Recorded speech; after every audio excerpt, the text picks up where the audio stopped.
এই যে ঘুম থেকে উঠলেন, ব্যাস ব্রাশটা নিয়ে দৌড়ে চলে গেলেন বাথরুমে, কি জন্য? ঘুম থেকে উঠলেন, আগে চোখটা একটু ঘষতে হবে, মুখে হাত দিতে হবে, তারপরে আপনি দোয়া পড়বেন। কি দোয়া পড়বেন? আলহামদুলিল্লাহিল্লাযী আহইয়ানা বা'দা মা আমাতানা ওয়া ইলাইহিন নুশুর। তারপরে আপনি যাবেন বাথরুমে।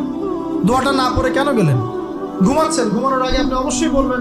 ঘুমানোর আগে একদম একটা গান শুনে, একটা গার্লফ্রেন্ডের সাথে 10টা মিনিট কথা বলে, হ্যাঁ জান রাখি, ব্যাস, তারপরে ঘুমিয়ে গেলেন। ঘুমটা আপনার জন্য ইবাদত হলো না? হারামে লিপ্ত হতেন না?